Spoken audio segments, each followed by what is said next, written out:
Hello! Welcome to my PSYKER build. So this is for a self-detonated sewer slide PSYKER.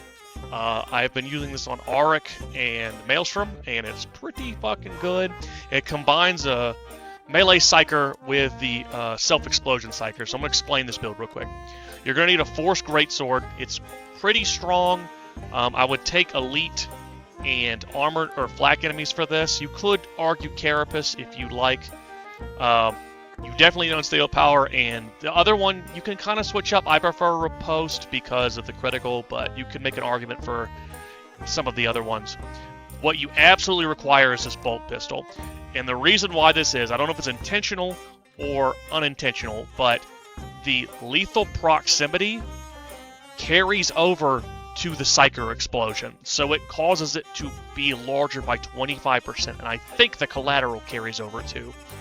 Another thing you absolutely have to have, and you can't fuck this up, you have to have all +1 wounds, reliquaries, and you need to only have 1 +5 max health on one of them. If you mess this up, it will kill you. But if you do this correctly, you literally cannot die from the explosions unless you're below 1 wound. Okay? So, that's the weapon setup and the reliquary setup. Let's go with the masteries here, or the talents rather.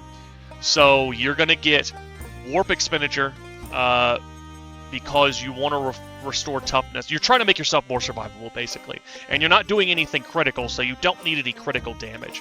So just weapon weak spot kills, toughness for each peril generated or quelled, and you're going to be generating a lot of peril. And really you kind of get this because you want to get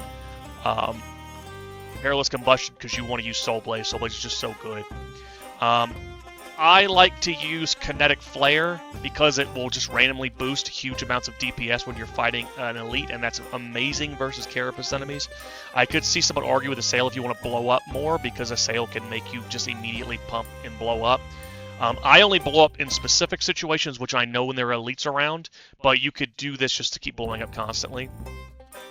Next, I'm going to go with Malefic Maledictum, and the reason why is because when a Warp Fire character dies, or you kill something with your Warp Sword special, it will boost the next melee attack, and vice versa. If you kill something with a Soul Fire, which will be constantly, or your explosion, it'll make your melee damage higher. And if you kill something with melee and then you blow up, you can do like 50% more damage. It's nuts. These two just boost your Warp Fire and your survivability, so you want these. Seer's Presence is arguably the best aura in the game. It just makes it where you have cooldown constantly on your abilities. You got to get this. It's going to be cooldown regeneration. You just want to constantly have your ability up. This one increases your survivability massively. You're going to want that. 33% base, and you're going to be at high peril constantly. You're going to get this because you got to get it. Telekinetic Shield. So, if you take a fire build, I could see Venting Shriek, but it's not good for this build. And you don't want to get rid of any of your warp peril at all, because you want to be constantly at high warp peril. So just get this. It boosts survivability. It's amazing. I don't like the aesthetic of it, but the utility of it is great. So for this is where it gets a little tricky down here. This will save games. It is good. You could just consistently block until you need to not block anymore. It's amazing. You're going to get this because you just do fight Ogrins constantly, and Monstrosity is good for boss killing. This is the core of the build. You're going to want Crystalline Will. And then you're going to want this just because it increases your peril damage.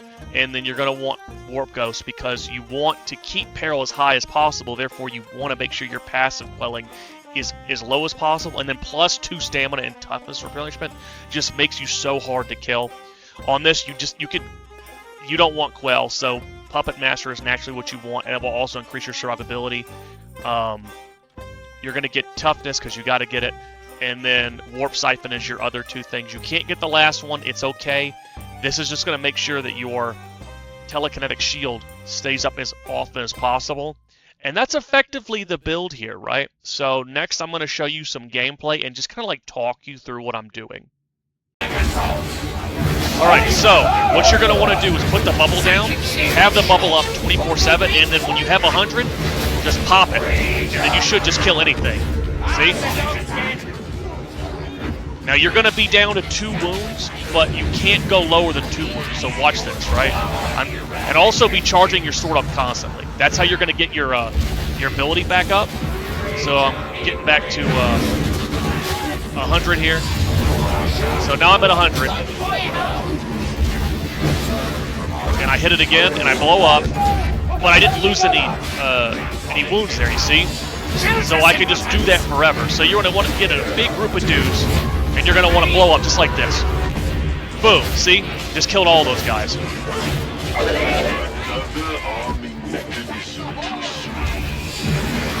And if you somehow land it with killing an elite, you don't lose anything regardless. But you can't go below 2. And by the way the build's set up. You say I just killed those guys, I didn't lose anything.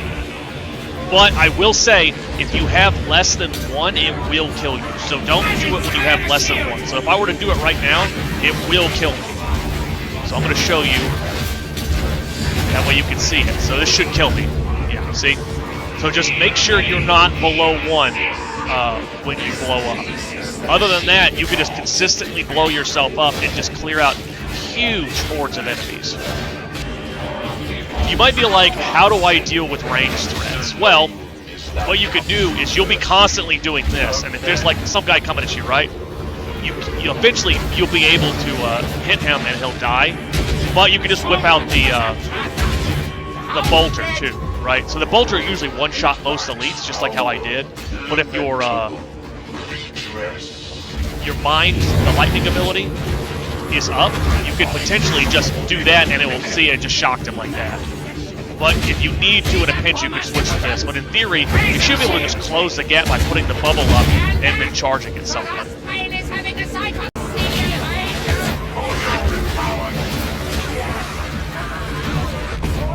Oh.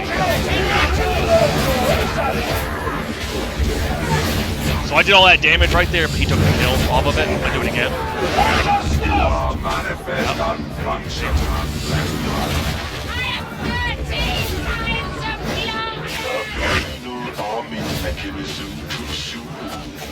I am certain that you will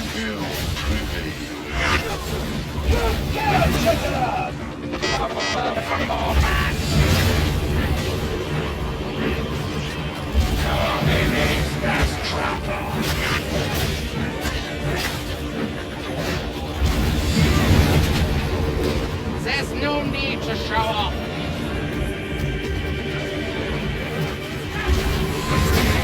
Backward beast, somewhere close. I will protect you, simpletons.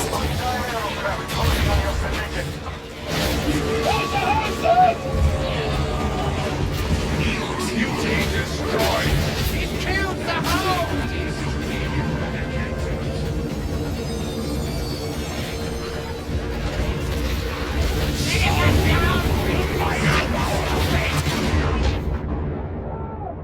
kindly demonstrate with this heretic. My agony. What's your face? There do you Transonics empowered. Oh my god, bro. The sniper. Swift, else all is lost.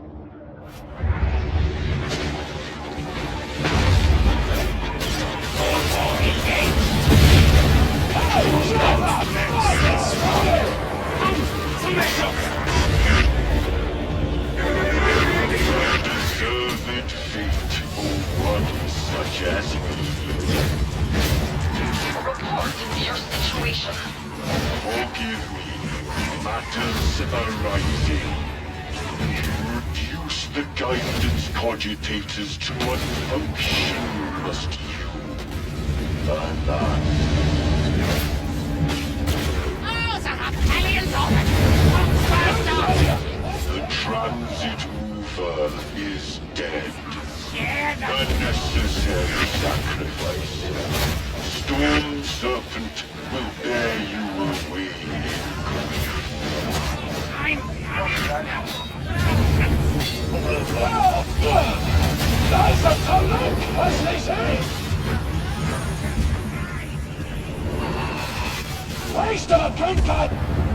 Impressive. The 53rd thanks you. And that's my build. Thanks for watching, guys. Please like and subscribe.